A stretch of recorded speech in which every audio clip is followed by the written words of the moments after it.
Danica, welcome to the podcast. Thanks. I'm really impressed with how you've reinvented yourself. Like I said before we recorded, like, why do you think people have such a hard time reinventing themselves? I think it's because they don't really know what they don't know themselves well enough. They don't have other hobbies. They just don't have enough interests and haven't like explored them because everyone does. Like nobody's one dimensional. So it's not like you just do the one thing. It's not like you just drive the car, There's other sides to you. So you have to have the vision that anything's possible, and you have to have the vision that you can turn a job into anything, like anything into a job. I really believe that's possible. And then owning your interests. Because I think that's why it made it easy for me, is because like I was into wine. So with the winery, I already had that going. I love learning. So the podcast became a natural transition for me to just continue to learn and interview all of my people in the interest categories I have had. And I mean, amongst the other things, speaking engagements, broadcasting, all that stuff kind of evolved and grew. But yeah, I mean, I just had interests otherwise. So if they haven't been cultivated during, it can be like a rude awakening. And I think also people just get stuck too, like where people are like, oh, I've done this sport or this job or whatever for 10 years, 15 years, 20 years, 30 years. I've been in this relationship or this marriage for X amount of time. Like I need to be able to like hold on to that, or I need to be able to close the loop or have closure around that thing. Was there ever a time like during your reinvention process where you just felt stuck and you felt called to potentially go back and not forward? No, kind of as we were saying or chatting about earlier, I think people fall into two categories of being people that think about the future a lot or think about the past as generally their inner narrative. And the ones that, and they both have their positives and negatives, but from my perspective, since I'm a future thinker, the good thing is that I create a lot of things, I manifest a lot of things. I'm always in a forward creating motion, but I can get a little fixated on outcomes, whether that's a business or a person or any of those things. I can get a little like attached to how I want it to go and have, because I'm a good dreamer. People that kind of look back can be very unattached to the future and a little bit more in the flow, and they're not, they're less resistance to sort of like things changing maybe, but also they can, I think, get a little stuck in their mind with what coulda, shoulda, woulda been, perhaps engaging in a little bit more of like a regret like mentality that can hold you back and keep you in a pattern. Patterns still exist for future thinkers, trust me. But I think they have their own both sides of the coin. But I think the reason why it made it easy for me is because I think about the future and I'm a dreamer. So every one of my interests, I dreamt into how it could look as a business. And so what are some of the patterns that you still struggle with as somebody who's a future thinker? um, Being attached to the outcome, right? Like it's still the same thing. It's still having an idea and a dream, and those dreams, like when you dream well enough into them, become pretty embodied. Like they're a pretty like real experience, a visceral experience. And so letting that go can be physical as well. Like it can just be difficult. But I mean, I have a little bit of a Pollyanna like belief system with everything, with relationships, with companies, with my friggin' schedule. Like I'm like, oh, it'll all work out. Like, oh, we only have 7 minutes to get somewhere. It takes 15. It'll be fine. It'll all work out. Like, I just think it'll all work out. That can get me a little in trouble because I might not be able to see the forest because I'm stuck in the trees of that future outcome. I heard you say something on a podcast recently that kind of shocked me because it seems you're very self-aware, you're very intuitive, have worked on yourself a lot, and bring on some of the top like relationship experts there are on your podcast. I heard you say something like relationships ruin you. Like why? Clips are always interesting. I don't know if it's mine or someone else's, but I mean, relationships can ruin a version of you. I mean, that's absolutely a truth, right? So if we're stepping into growing and evolving, there's an old version of you and an old pattern that sometimes needs to be healed, balanced, and ultimately die to the new version, to the letting that pattern go and emerging into a new one as essentially like a different person. like your new life's going to cost you your old one kind of expression. We all have our things, friendships, even letting people go is fine. Businesses, creating, maybe I don't know exactly the moment where they're not going to work anymore because I believe in them so much, but also sometimes I think that I can pull them through those moments and get them to the success point.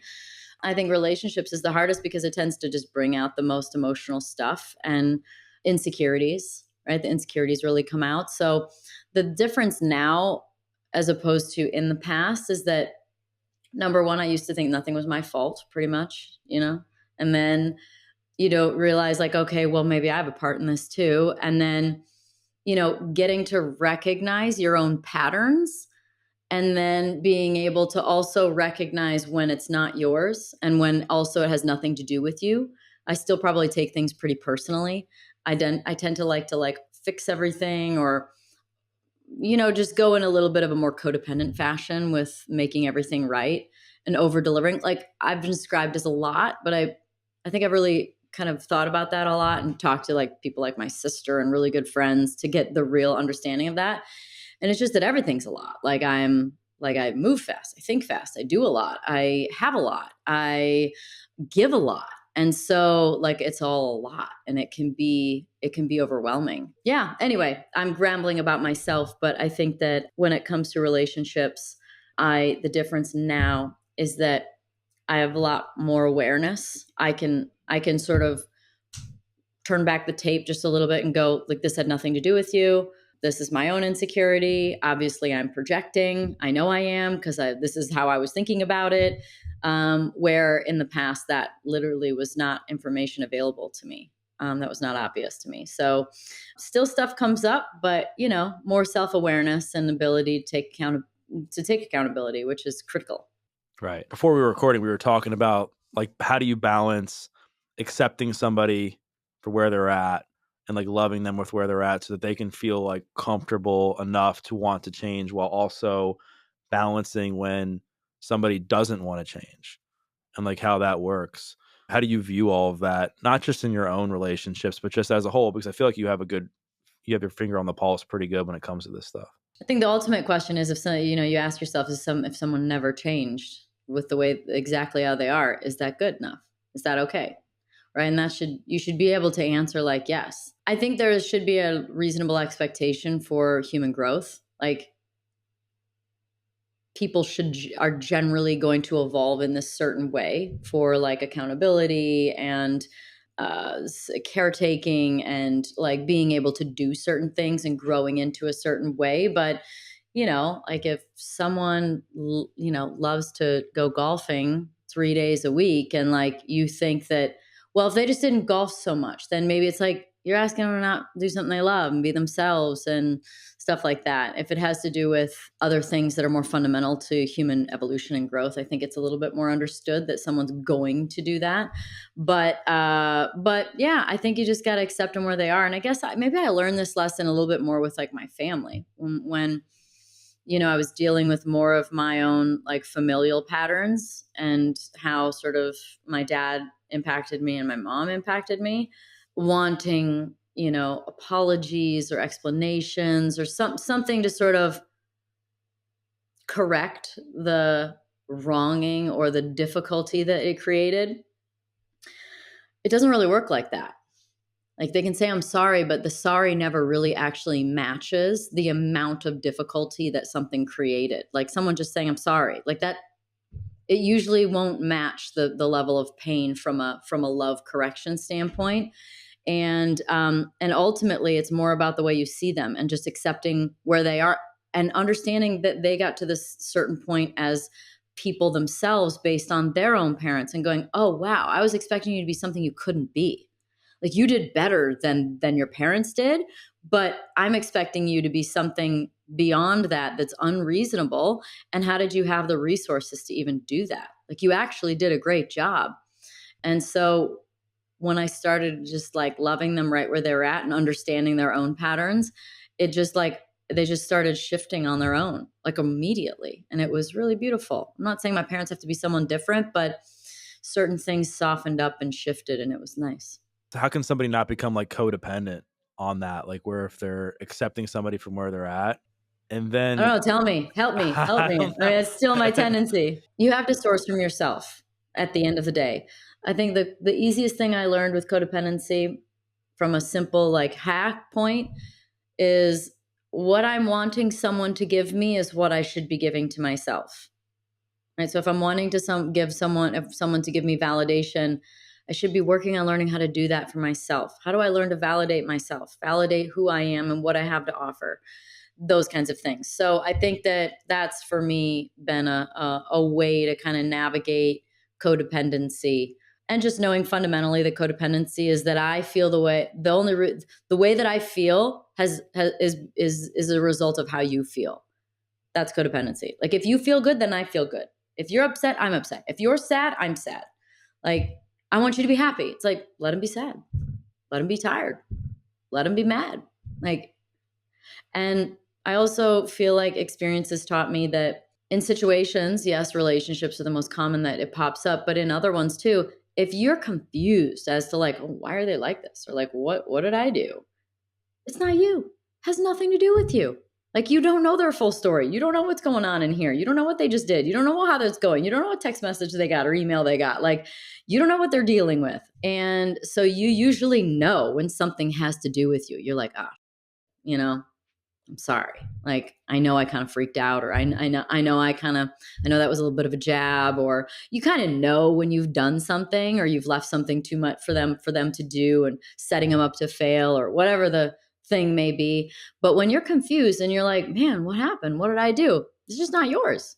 It's just not about you, which is like a really important lesson because I'm someone that takes everything personally. The other hard part of it is unless somebody is like super secure with themselves or decently secure, they're going to have a hard time apologizing because then it's going to be even more of an attack on their character, right? And if they're not secure and confident with themselves, admitting, even though they may think that they're wrong, admitting that they are wrong is just so hard for somebody, right? It can be, yeah, for sure. I mean, there's that, but then there's also the codependent would apologize no matter what because you want them to feel better and you want this to go away and you just want the peace. You want to like go, oh, I'm sorry, I shouldn't have done that. Instead of going, wait a second, I think you're manipulating me. And this is, and you know what? I didn't do anything. Okay. And letting them let it, like, you usually have a decent indication of it, but man, it takes a bit of self awareness. I'm not going to say it's easy. It's not easy, but it's true. It's tough. And one of the other tough things in relationships, any kind of relationship, is like staying like emotionally calm under pressure. I know that obviously you had to stay calm under pressure during your career as a race car driver. Has that carried over to relationships, or is that something you still struggle with? No, I think that's separate. I used to fly off the handlebars far more, be far more defensive. But when you get to a position of taking more accountability and being able to see yourself in the dynamic and understand your part in it, and understand psychology better, like we should be taught psychology in school. The curriculum in school sucks. And there's so much stuff that we should be learning and shouldn't be learning that is in it. And one of them is psychology, because man, it's probably been one of the most helpful things in life is just understanding how psychology works. So you seem like somebody who's developed this immense amount of grit and resilience throughout your career, from just what you did as a kid in go-kart racing to racing professionally, and then again reinventing yourself and doing what you've done now. Like that takes a lot of like resilience. Like was that something that you developed over time, or was it just a natural skill that you've always had? Well, thank you. I think both. I think I have a pretty strong personality. I'm a pretty like head first kind of like think later kind of person, say it before you think kind of person. I have a lot of energy. I have a lot of future thinking, a lot of determination, a lot of wanting something to happen, a lot of drive. I think that is definitely in my character. I think the part that probably played a valuable role was a bit more disconnection from myself and feelings, just because of having to deal with so many things and people, and like there's just a lot going on, a lot of emotional things, and whether it's things that people would say about me in media or fans or whatever it is, or just just the disappointments. Yeah, I think being more emotional would have made it harder and messier. So yeah, so I think that being a little bit less connected to those feelings is probably allowed for a little bit of like that stone cold determination. So on the flip side, how did you reconnect to your emotions after you got out of the sport? Crying. Actually, it showed up in relationships, sure, but like as far as, people pleasing to some degree.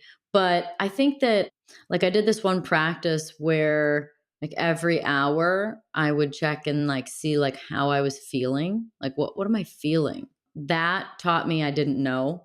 And then also making a list of things that I wanted to do at the beginning of the day also was very hard to know what I wanted to do instead of like, oh, what are we going to do? Like, oh, well, I know you like to do this, so let's go do that. It's like, no, no, no, what do I want to do? So those kind of practices got me a little bit more in tune with who I am and what I'm all about.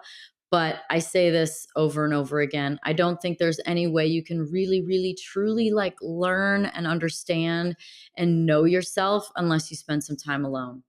And it doesn't mean you have to like break up with someone or divorce someone and move to the mountains and the, Himalayas and sit on top of a mountain, meditate. I'm not saying that.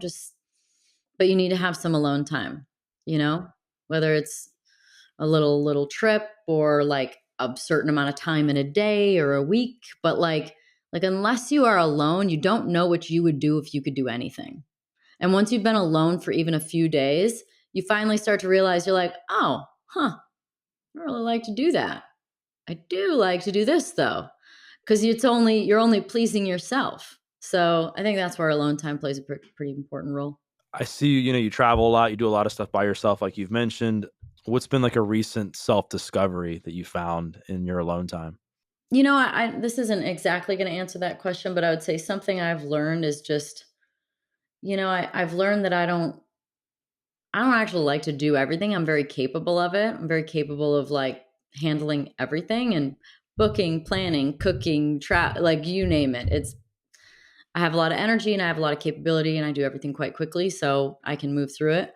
But I don't like to. Like I actually like to sit back and have someone help and be around and like teammate it. Sit back, and the less that I do, the more my feminine comes through and the more soft I am, because it's very easy for me to access that old masculine do role of like, and I get a little shorter and I get less like soft and sweet and I get more like, do this, okay, put that here and do that, and then like let's go. And then like that's not as feminine as it could be. But when I have less to do, less in charge of, then I can slip into it. And then just understanding the value of like slowing down. Yeah, just slowing down. How hard has it been for you to slow down given your previous career? That took years. I mean, that took years.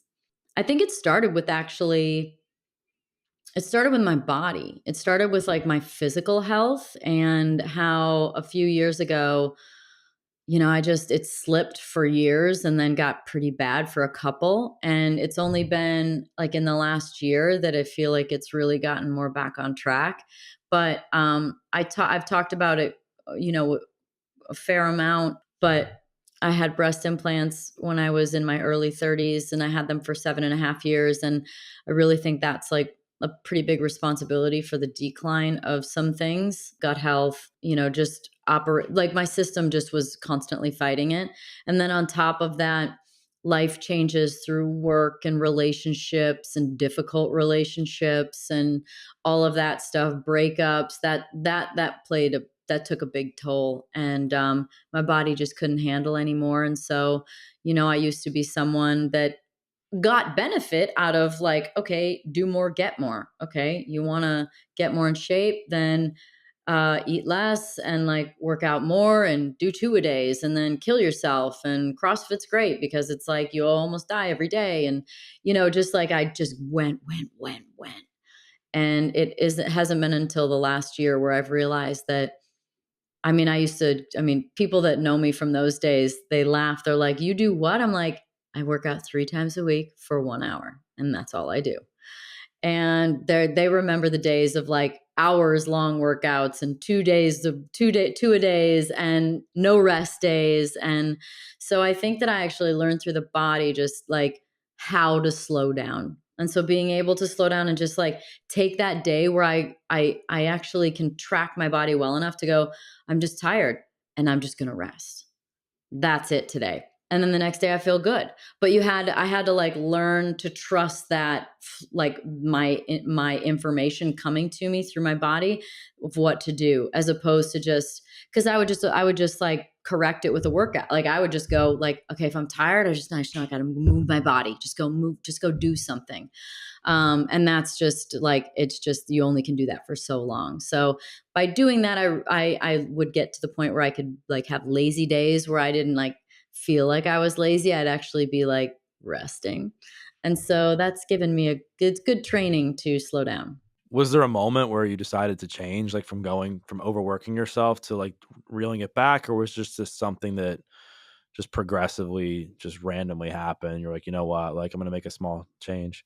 No, I mean, it was kind of just like, I mean, I remember it was like 2021. I was training for the Boston Marathon. And I'm a runner, like as in I can run. It's easy for me. I ran growing up and but I'm not like a marathon person. I just did the one. And I would just take me days to recover from like long runs. And after that, I just remember thinking, I remember hearing somebody, I don't remember who it was, just say, like, you have to give your body a chance to do what it needs to do and heal. Like you can't keep beating it up. And it wasn't like directed at me. It was just a generalization of taking care of yourself. And so, I just changed up my training and I started going, instead of working out by myself, I started going to a gym and just like lifting weights. And, that just started feeling really good. And just like loving my body. And like by loving it, I mean, not beating it up. So I just was like, all right, this is all I'm going to do. And I'm just going to give my body a chance to heal and do what it knows what it knows how to do. And then it just started working and I just kept doing that. And it's still all I do. And people are surprised when they know the old me. Speaking of like healing in the old you talked about like healing the physical body.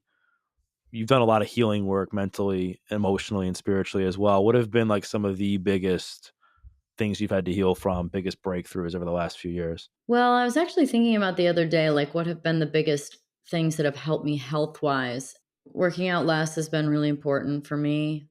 I would say prioritizing protein. I think one of the also other bad things I did was bought into the propaganda of like veganism and like, we don't need protein and there's protein in these other there's not protein, that much protein in broccoli. If we're looking at a percentage, fine, but we're looking at a water product here. So like this is I don't barely eat vegetables anymore. I think that is of the utmost importance. My doctor, Gabrielle Lyon, I interviewed her and then we became friends. And then, now she was kind of the one that helped me really shift and transition to where I'm at, just really, really prioritizing protein for skeletal muscle has been really important. And then I think the third thing being inseparable, it's like it's a chicken or the egg thing where it's like, I actually, at that point, when we started working together, I was like, you know what? Like if nothing ever changes from where I'm at, because I worked really hard for like 2 years. I tried everything. You throw it out there, I probably tried it. Coffee enemas at home? Yeah. Peptides, NAD, EBU, methylene blue, like you name it. Like I tried everything. Was like, I accepted where I was at. Like, just like I talked about for other people, I finally went, if nothing changes, I'm happy. Like, it's good. I feel good. I've got a good routine going. I feel good. My body's coming back. And then everything started getting even better. Like all the things that we did really worked. So I don't think that you have to basically getting happy and being okay, being happy with yourself and where you're at and accepting it and being easy on yourself, loving yourself, like be proud of yourself for the effort you put in and, just like don't beat yourself up is basically what I mean. And once I did that, then things started shifting even faster. What does self-love look like for Danica? I mean, as a practice, like self-love is I think when you see self-love, what you see in me is you see like a really happy, vibrant person. You see me like centered up, like I know where I'm at. I'm like in a good mood, and I you can see that I'm happy. That's like you can tell that like the self-love is high when I do that. And how do I get there? You just do more things that make you happy. Like if I even if you want to attract the person, like a relationship or a business or like a job or anything, the quickest way I think to doing it is to just schedule more things that make you happy. Because it's not just about like meeting the right, person, having the right meeting, going for the right interview, or like getting on the right dating app or whatever the thing. It's about being the right frequency. So when you're the right frequency, you attract the right frequency, right? So it the universe doesn't work in such a logical way that we think it does. It works in a much more magical way, in an energy way. And so when we get to the right energy that we want to feel, like so we're happy, we're laughing, we're having a good time, we're satisfied, we're content, we're excited about something, we're going to find somebody of that frequency, whether it's a job or a person or anything else. So, yeah, don't look at it like it's some like logical way to get what you want. Just look at it like this is how you get the frequency you match the frequency you want. And obviously, like in the past, I know you've dated like athletes and people in that field, and now you're in this completely different environment where you got the podcast that's really successful that you're passionate about. You're very spiritual. You love healing and growing and hanging around like people with good vibes. Has the types of people you're attracted to changed as you've reinvented yourself? Yeah, I think that, the days of finding someone. So I used to like attract someone that would be hard on me and like emotionally unavailable because that was kind of like my dad. But I realized that I would do that not because there was something to figure out with like my dad. It was because I acted like my mom, where I would self abandon. I wouldn't prioritize my own feelings and what I want and my boundaries or standards or whatever they were and speak up for myself. And so once I corrected that part of it, that's when things started to shift. And so I realize now I don't attract people that are so hard on me. I don't attract people that are emotionally unavailable because that's just, that's just not the frequency I'm at anymore. We talked at the beginning about reinvention, and I think before we were talking about like this sense of identity when it comes to that. And like I think a lot of it comes down to purpose and meaning, right? Where people just derive so much purpose and meaning from a sport, from a career or whatever that it's hard to let that go. I'm curious, like, do you feel more fulfilled as a person with what you're doing now, or did you feel more fulfilled in motorsports? I think I feel more fulfilled now, but I guess I felt more like they're seemingly similar words, but maybe there was a little bit more purpose in what I was doing. Like I was like, wow, I've got this unique opportunity where I can impact so many doing something because of something so unique, and to not waste that platform. It's just that like that specific delivery of the being inspirational was not as fun to me. Now I feel like the things that I do are all my choice and they're all really fun and they're all like I don't take them too seriously.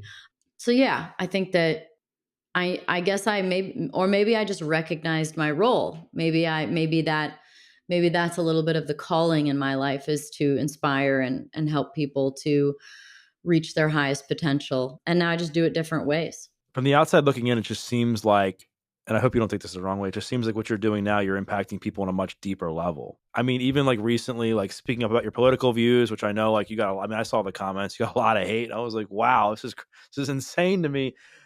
And just what you share on the podcast, what you share personally, like your journey with taking your implants, like even how open you are about relationships, like that's real stuff. Like, and I think you as a race car driver, yeah, I mean, that's very inspirational what you did as a female in a very male dominated sport. But I look at it now and I'm like the impact, and I think you probably resonate with so many more people now because of how open you are and how deep you are as a person. Does that make sense? Yeah, well, I thanks for reflecting that back and sharing that, like your observation from the outside. And I'm definitely like the content of my reality and my life now is far more vulnerable and vertical, right? Like what before it was what I did. It was just like, oh, somebody doing something different. And so from a like a wide sweeping perspective, I caught a lot of eyes doing that. You always hear like, oh, if I could just change one life, that would be enough, right? And so I feel like now it's more like I'm getting like a little deeper with fewer people, maybe. Like, right? Like I'm not on network TV every weekend for 5 hours, like, but I am somebody listens to the podcast or somebody sees an article come out about something that I'm wanting to share, or an interview I've done with somebody else where I share something, that stuff is like hitting, like it's targeting hearts a little deeper, in a more emotional way. So yeah, I mean, on some level, maybe making more of a difference, maybe. Yeah. I mean, I would love for that to be true. We talked before about grit and resilience and how you would when people would say stuff about your career or about relationships, you just like disconnected and just went. Now you've done a lot of like work on yourself and healing. How do you quiet the noise now when you're getting these negative comments that are coming at you for your political views, or maybe something you shared on a podcast or somebody you interviewed? Like how do you stay like centered now? Well, the good news is now is that I didn't have to get to the point where I became this like highly empathic, highly sensitive person where I'm like, oh, now I feel it all. Now, because of psychology, I go, oh, what does this say about you? So, luckily, I was able to bypass a little bit of that hard hitting emotional stuff when people don't say the nicest things.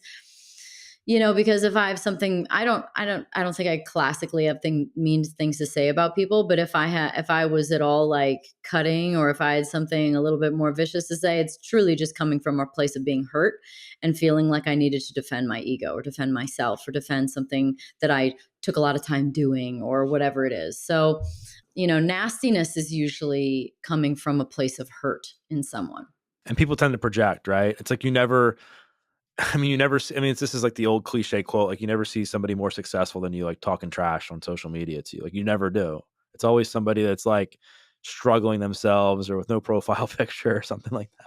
And you never see somebody that is doing better than you, right? Like you don't. It's just people below you, or they're perceived below you, right? Because they're trying to make themselves seem like they're not by bringing you down, but really their inner truth, their inner child, their soul is like their narrative is like, we didn't do it. Like you fell short, you suck, or whatever goes on in their head. And then they project a way to bring you down so that they don't feel so bad about themselves. And it's like, it's one thing if like if I post something and one of my close friends like calls me and is like, hey, like I saw what you posted, like you may want to like rethink that. Like I think that's totally different than somebody just smashing you on the, or blasting you in the comments, doesn't even know you, has no context on anything, No idea. And this is the danger of like the day and age of social media and kids these days, and, adolescents. And I think about like, say you're in high school and, everybody's got their Instagram or TikTok or Snapchat, whatever the platform is that they use. And, if somebody says something nasty, which kids do, totally lack awareness of themselves. They haven't even developed into themselves. How hard that must be to see that person and go, wow, that might be true, because they know them, right? And like I can sit back at home and look at my social media and have somebody say something nasty and be like, dude, you have no idea who I am. You've never sat down with me for 2 seconds. You've never seen me in your life. And so like I can look at that and have a much more calm perspective as to where that's coming from. But kids these days, it's someone in their high school or their college or their whatever on a team, and that's got to be a lot to deal with.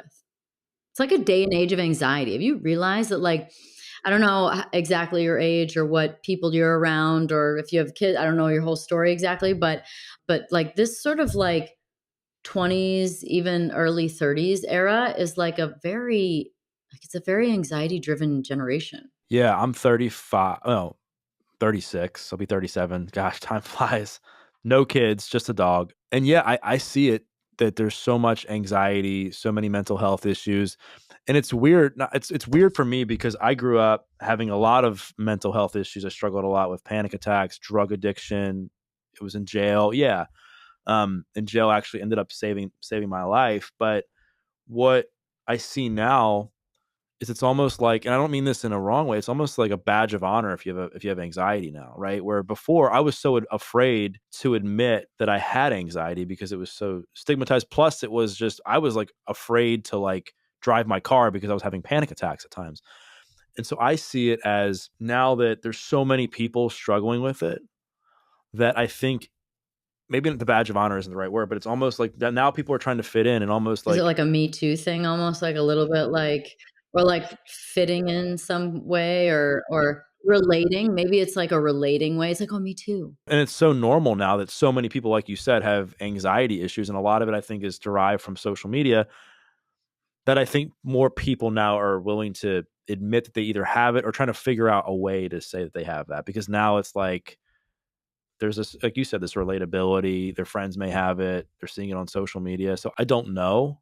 What I do know is that it's way faster to feel like crap about yourself by going online than it ever has been, right? Well, I think social media is a big thing. I think that, the internet, social media has probably played a big, big role, and then honestly, I wonder how much environmental. Like, look at the manipulation of our food and our crops and the air we breathe, and just, like, plastics and all these different sort of BPAs and different things that are, like, messing with our hormones.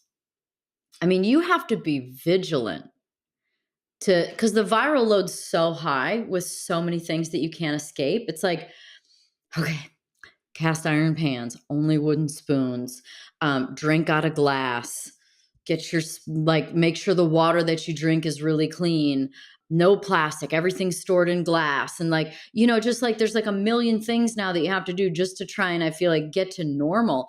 On top of that, we have a probably a pretty depleted level of mineral vitamins and minerals that actually are in the food that we have, right? They're not the same food that we used to eat because it's not the same soil, it's not the same air, and it's not all the same processes. Like, there's not someone just picking it; it's a tractor, and like, I mean, now you've got like Bill Gates putting coatings on things so it lasts forever. It's like, call it a ding dong, why don't you? Like, I mean, I just I I wonder thought you what love role that Impossible Meat. plays. I thought you love Impossible Burgers. No, Oh my I'm god, just I joking. did used to eat them. Did you? During my dark vegan or efforted vegan days, it's a little bit more like a pescatarian by night days, which then fish led to metal poisoning, mercury poisoning. Like, it was disaster. You can live off of steak. This has been proven very true. You can't live off of broccoli. Yeah, I wonder too, just like in this, because gut health plays a really big role in your hormones and your thinking. And so, like, they call it a second brain even. And so if the food is different, if your gut health is different, that's going to directly affect your hormones and your in relationship to anxiety and all of those things. So yeah, I think it's a bit of a constellation of issues. So, what's your message to that generation on how to become more resilient? I feel like you're the go Become to. Amish. Yeah, and that's one. I'm not too far. I'm in Maryland, so I'm not too far from Lancaster. Which I don't know if it's a true stat. I'm just throwing this out there. I'd have to double check it, but I feel like I heard something like, I think like autism. There's like no autism in the Amish community or something like that. Yeah, I'd have to look that up. I'm not. That's not a fact. I feel like I'd heard that somewhere recently, as just like of interest of how you live your life and what comes of it. I mean, what would I say? It's not like I can say stop doing social media. I don't stop doing social media. I'm, older and maybe have a little bit better ability to take it less personally. I think being careful, maybe the right thing to say with social media is audit yourself, audit who you follow, make sure that the things that you see make you feel good and not bad. So doing that on a regular basis, a little audit. And I would say I don't think there's a way that eating better and taking care of your body don't have a ripple effect in a positive way across the board for someone. Because when you learn how to take care of yourself, you learn how to take care of others. When you start feeling good, you start taking care of others, people better because you're in a better mood. Like, your hormones are better, your body, like, you can't just go drinking every night and putting bad things in your body and eating poorly and being out of shape or overweight or skinny fat or any of those. Like, you can't go do that and expect that you're going to be living in an optimal level from a hormonal standpoint or a neurological standpoint. And so, and also I think that just like having something that's discipline, right? Eating healthy is a discipline. Working out is a discipline. And if you don't discipline yourself, I think that you don't handle adversity as well. And I think it's also easy for people to get caught up in the victim mindset. I'm curious how you've handled that, because you've had plenty of reasons to be able to go into that, based on what happened in your career as a race car driver, relationships, things people have said about you online. Like, there's plenty of excuses to be a victim. Like, how do you escape that? It's a good question too. And very, very true. Like, I could have been like, well, I'm a girl, they're not doing this, or I just saw the positive side. So like, say somebody has had a really challenging dynamic in their life, you can go, poor me, and this is why my life sucks. Or you can go, man, you know what that taught me? Like, I wouldn't be the same without that. Like, without that, I wouldn't have learned this lesson, or I wouldn't be able to empathize with these people, with certain people as much, or I wouldn't have this role of like helping people in this way because of my own experience. You got to take whatever is going on in your life and just look for the positives. You don't have to be oblivious to the rest. That's not like not human nature. But I think to find the positives have really played a big role in my life. What was the scariest moment of your race car career? I mean, probably one of the most like jarring things that happened was much younger, when I was living in England and racing, and word had gotten back to my agents that I was out too much, partying too much, just like not focusing. And they were like, all right, well, if we're going to continue, you're going to have to go live with this family, and you can't go out and you can't do anything. And I think that was scary, because it felt like all this like dream was on a thin edge now. And I need these people. I need help. That happened really young. I was probably like 18. I mean, that was probably like the biggest transition. As far as scary goes, look, my first IndyCar race was a pretty big accident. Like, my very first race in Homestead, Miami, 2005. I was like a very big crash in turns 1 and 2, half, 3/4 of the way through the race. And a car came down and clipped my right rear, and I shot up into the wall and like slid down the track. The car's on fire. Like, I don't remember it. I had to go to the hospital in an ambulance. Before that, I woke up in the medical center at the track, like looking up to a bright light. And then I see a priest come over my head. And then I see my mom come over my head. And I'm like, oh, like, am I in like, what happened? And I literally said, what happened? Like, where am I? Like, what's happened? And my mom was like, you just had a little accident. I'm like, little accident, Mom? I'm seeing bright lights and a priest right now. That was probably the scariest accident, though, as far as like something physical. That's wild. Thank gosh you're alive. You talked about how you're somebody that just tries everything to improve your health. Like, you mentioned the things you tried for your physical health. It looks like, from what I've seen over the last few years, of really paying attention to like what you've had going on, that you do the same for like your mental and emotional well-being as well.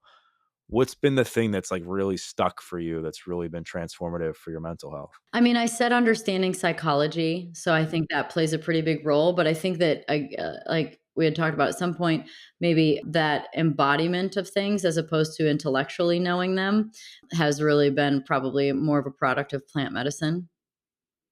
Ayahuasca, psilocybin. I mean, I've really only done a few ceremonies, but they were all monumental. I mean, and then there's some insights from the more recreational times, but for the most part, I mean, just a few ceremonies has been enough to be really, really, really transformative. So, yeah. Oh, and another much more accessible thing for someone, as opposed to heading off to the jungle, is EMDR. EMDR is like the coolest thing in the world. It's like time travel back to these memories that were traumas that are difficult, and you revisit them at this point in your life, and you make a new memory. It's become, you get to lay over the top of the old memory a new one of a perspective of it. And because it's in therapy and it can be emotional, it becomes embodied because of that. The embodied part comes when you actually have a reaction. It's one thing to go clean your room. It's another thing when you like get yelled at, you cry about it, and you're like, wow, like that changed my life. Like I will always have my room clean now. Like I'm like scarred by it, or I'm like emotionally imprinted by it. And so in a positive way, the medicine will take you into these places and you can't avoid the feeling. It's like it's visceral. And so EMDR kind of touches on that too. When you go into it with therapy and you really get into it and you really like on that journey, it you cry, right? So that like it's a full body experience.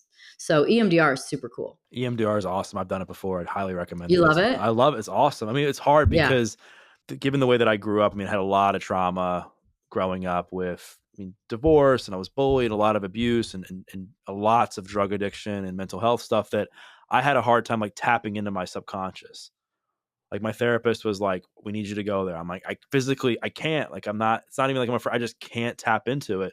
And EMDR like really like broke that for me, for being able to like tap into it and then go into those specific memories that like really, I mean, I don't want to say they haunted me, but that were like subconsciously just holding me back from growing.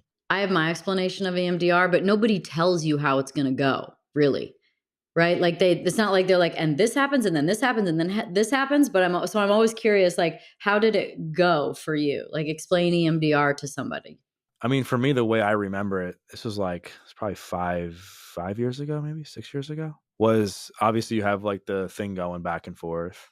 And then it's like, they'll say like a memory. It's like, well, what does that remind you of? And then you had to keep going back to this memory, that memory, that memory. And like they had this therapist obviously walked me through it. And a lot of it, like I blacked out because it was just so deep for me.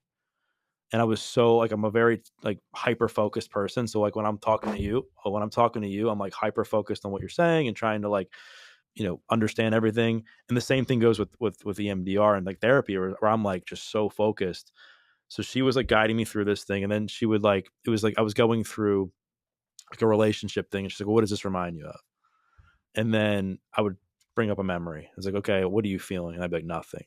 And then they'd be like, all right, like, what does that remind you of? And it got back to a point where I really felt the memory was when my dad walked out of my mom when I was like 5, right? And that was like the memory that like really began to like kind of trigger me. So I guess the way I best remember it is you're like, you're moving your eyes, you're looking at this thing, and then you're trying to almost go back to the core wound and the core memory that is like fundamentally the cause of why you were triggered in that moment. Does that make sense? Yeah, and that's great. Like all therapists are a little bit different.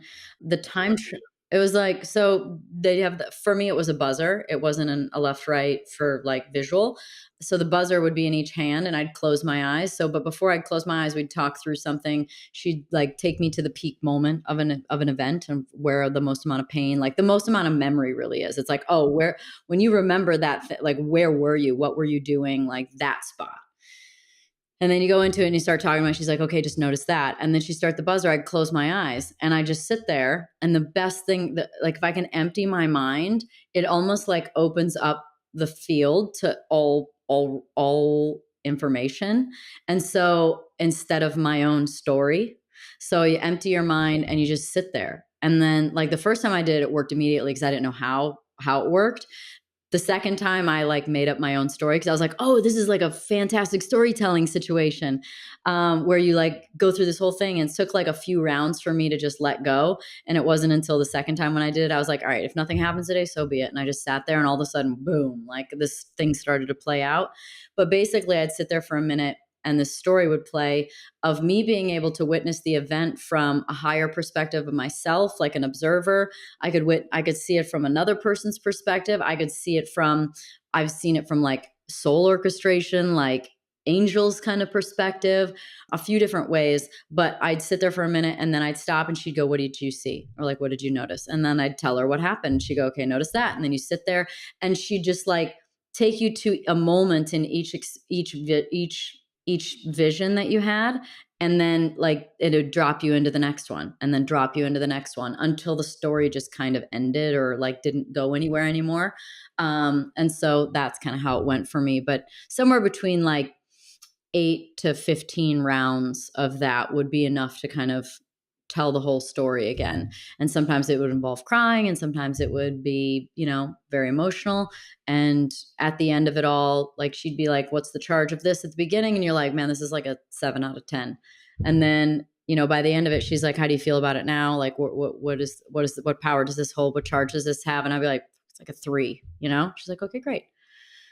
So I just, and, have you heard of Dr. Amen? Of course, yeah, he's been on the podcast a couple of times. He's great. So not only did I start doing some EMDR with some stuff with my therapist here, but but then he recommended to me, when I was going through a lot of like the detoxing stuff, it can create a lot of emotional dysregulation. And so I got depressed when I was trying to like get rid of my metals and mold and get rid of things in my body. And it like finally had a psychological effect on me. And so he's like, all right, he recommended 2 things. He said hyperbaric chamber, which I didn't do because I can do just about anything, but that is so freaking boring. It takes so much time. But he said, go to EMDR and make a list of your top 10 traumas and then just go through them. That's amazing. Good for you for like, because I mean, a lot of people are so scared to do that. I mean, scary stuff to go back. Like one of the things that also, as you were describing your experience, that she had me do was like reparenting how I talk to myself, because I am really hard on myself. Like I think that's one of the things that makes people like us successful, is that we have a higher standard for ourselves, but it's also like when something doesn't go our way, man, we're the meanest. And it was like she had me close my eyes. She had me like a little baby Doug, like sitting on a couch. Yeah, and she's like, imagine now adult Doug walks into the room and says, "You should have known, you piece of shit." Like, which is the stuff that I was saying to myself, right? She's like, "What is that little Doug doing?" I'm like, "He's crying even more and he's more upset." And she's like, "What does that little Doug need to hear?" And then she, and saying things like, "Hey, I'm proud of you. yeah, I'm proud of you." Yeah, yeah. And that really helped me like understand, because I mean, I'm like a logical person. So I'm like, A plus B equals C. So I'm like, oh, that makes sense. I need to do a better job of doing that. Took some time to unlearn that, but that was another thing, because it was like I used to be the worst with talking to myself when I would mess up. The worst. Yeah. Yeah, it's very true. I mean, I think I made a joke just the other day about something about something about telling yourself. And like I'd tell I'd show some love to my 10-year old inner child. It was like, I can't remember the exact context, but it was just the other day. And that's just like a reflection on like how I was spoken to when I was a kid. Like, I was talked to like I was a 35-year-old adult who someone didn't respect, like when your dad is saying like, "What the fuck is wrong with you? Or your finger's broken, you suck out there, you're a moving chicane." Like, you, I, I, I can't imagine, right? Like, it's like so vicious. And I was 10, 11, 12, And so, going back and like telling that 10-year-old, like, you're kicking, like, you're really good and you have a lot of discipline and you have a lot of dedication and you're very talented and you're working really hard and you're also 10, you know? Yeah. I'm really sorry you went through that. It sounds like awful. You And too. I mean, yeah, but the perspective is that our parents, think about how our parents were probably treated for them to be able to do that. And the emotional, like, they're not attuned to themselves enough to know. They're just in their reactionary state, right? They're just like that. Like, can you imagine how they were treated? And they hadn't done the self work to understand like how projection works and triggering. And, they're doing their best, man. But it's, you got to look at where they came from. And usually it's better than where they came from. true. And you got to have compassion and understanding and setting boundaries where needed. Like, I'm curious, like, what's your relationship with perfectionism like now? I still have a story that I'm loved more when I'm more perfect. I still have that story. I believe that we can't actually see ourselves and we only see ourselves in reflection to someone else or in relationship to someone else. So through getting triggered, through feeling happy or relating, like all of this stuff is information. So if you're doing something like, "Oh my God, that's so sweet," it's like, okay, I probably do that. Like, I'm probably sweet in that way too. And it's like, if someone does something and you judge it, like, "Oh wow, aren't you lazy?" It's like, I bet you judge yourself for being lazy, don't you? And so we see it in relationship to other people. So I feel like that ends up giving you a lot of information about yourself. the more that I give permission for myself to not be so perfect, the more I can give that to other people, and vice versa. Like, oh, it's okay. It's like, oh yeah, it's okay for me to not be perfect too. Like it all just becomes a learning experience through watching the information. But watching the information is very hard to get into that perspective when you're emotional and in it. Like in it is when you're just like red mist, freaking out, defensive, angry, whatever the reaction is. That's being in it, right? When you're above it, you go, oh, what does this say about me? What does this say about them? And you're able to have a much more calm perspective. And so perfectionism, like it's always probably going to be something that I work on, but because I was rewarded so much for accomplishment. But I mean, I obviously know perfect is an illusion. It's not a real thing. And does it present itself more like for external things for you, or is it more like in relationships where you're like, I could have said that better, I could have done that better, or is it more like how you look? Or because I mean, I think that's the All of it. All of it. It's like how I make sunny side up eggs. It's how I, clean my car. It's how I look. It's how I, yeah, it's everywhere. It's definitely isn't isolated in one area, perfectionism for sure. it's interesting you bring this up, and obviously, like none of us are perfect, but I bet you there's a lot of people, a lot of young women that want to be just like you. They see you and what you've accomplished in your career and how much you've grown and maybe financial stuff. They're like, wow, like this is my dream is to be Danica. And it's just refreshing to hear that like even you still struggle with the very things that everybody else struggles with, right? We're all human, man. And like you see that when because we put certain people on a pedestal. A lot of times, if we don't know them, we see them on TV or they do something we like. They're good at something. And so a lot of times it becomes like famous people, athletes, celebrities of some sort. And then you meet them and you're like, oh, wow. Oh, you're just human. So, in my life, I've met a lot, like come across many and like, you're like, all right, well, everybody's human. Nobody escapes that realm. I still am fascinated by people who think that money solves like money's going to make you happy forever. Or even just like, like human, like gurus or people that like teach spiritual awareness or psychology or any of those things. It's like even those people, they're doing it because they needed it usually, right? Like it's their calling because they have a passion for it because at some point in their life it was very important. And so like you can't be mad when they fail too at the very thing that they're trying to teach. It's like we're all human. We're all human for sure. What's next for you? Well, I mean, I feel like, as far as like we've talked about some more like deeper emotional and like as far as that spot goes, like I've been in a pretty good place for a while. I haven't been to a therapist in over a year.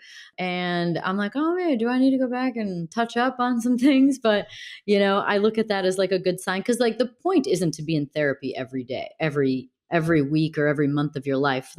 I think it's more of like it's acute and a maintenance thing. And so it's kind of like, do I need a little maintenance but generally speaking, you shouldn't be in therapy all the time. Or it's not, maybe it's not working. Maybe you need a new therapist.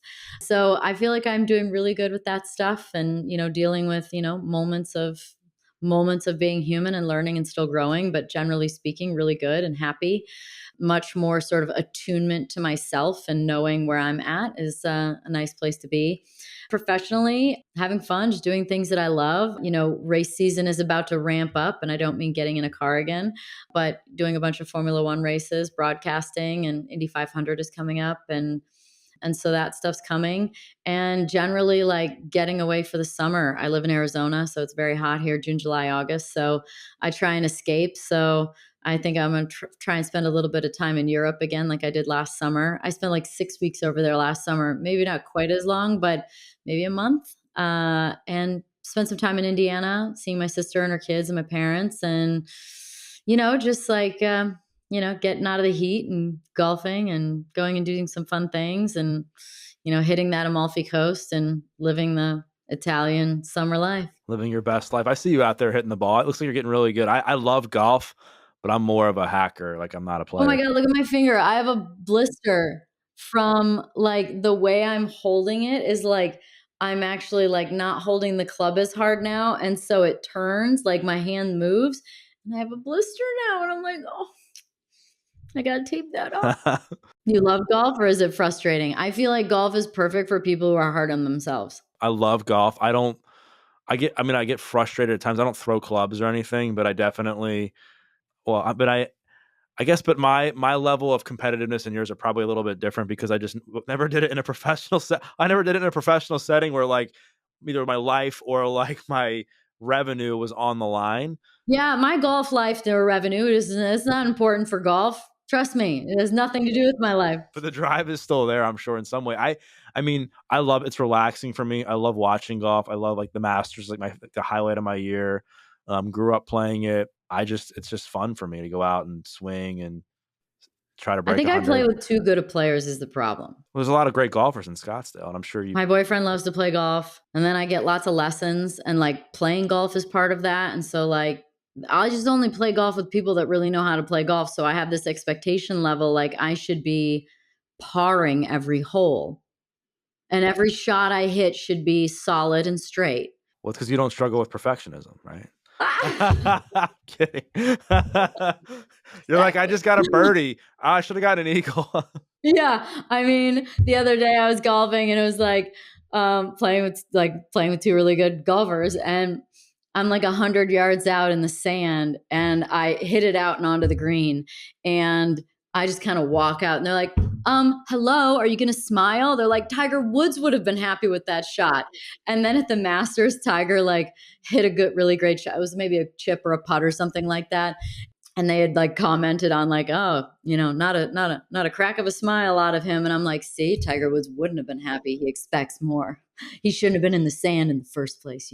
Last question. What's your relationship like with your parents now? Amazing. I am so grateful for my mom, for my dad, for my sister, all of it. Yeah, we have a lot of fun. Like and we're honest. I think that that's somewhat of the transition too that happened a long time ago, was like, just say what's on your mind. If something's bothering you, just say it. Where, tends to be in families quite a culture of just not saying the things. You're young and maybe inappropriate, and then you get older and it's like parents are supposed to be. But then you get to this point where it's like, how about like, it hurt my feelings when you didn't call me for a couple weeks, or, hey, guess what? Like I can't do all those things for you. Like you're asking too much, or just be honest. And so I think that, we got to the place where if there is anything that comes up, it's like, we just say it, and it like makes it just evaporate quickly and get to a really great place again very, very soon. And so but I'm great. I spent 6 weeks in Indiana, living in Indiana, my parents' house last summer. And the year before, probably many weeks. And the year before, like a month or two. Like I generally probably have lived at my parents' house over the last like 4 years, for at least like a month or two every year. So I love my parents, and I'm super grateful for that relationship. That's amazing. Glad to hear that. Danica, thank you so much for coming on. If people want to listen to the pod, if they want to check out stuff you got going on, connect with you online, where's the best place to do that? Well, Pretty Intense Podcast, or just search my name. It's anywhere you can find podcasts. YouTube, if you want to watch them. And I have Instagram is my name, Danica Patrick. And we've got all the other things. We've got Twitter and Facebook and I don't know, TikTok maybe. I don't do any of the other ones, but my content ends up getting put on all of them. So yeah, it's just not me manually doing it, but you can find me by my name pretty much anywhere. Or if you want my wine, Somnium Wine or Danica Rosé, you can find them on the Somnium website. And we also have candles too. I developed some candles a couple of years ago. And so the company's called Voyant. So yeah, those are some things about me. Amazing. Well, thank you so much for coming on and for opening up and for being vulnerable. Love it. We love conversations like this on the podcast, and I think the audience is going to enjoy it too. Thank you. Thank you. I appreciate that. And I learn a lot in these situations too. Like you ask me questions and it, requires me to be insightful and deep and have perspective. And I'm one of those people that I love processing out loud. And so these are great ways for me to do it. So thank you. You got it. Thank you so much for watching. If you like this video, I really think you're going to like this video as well. I'll see you there.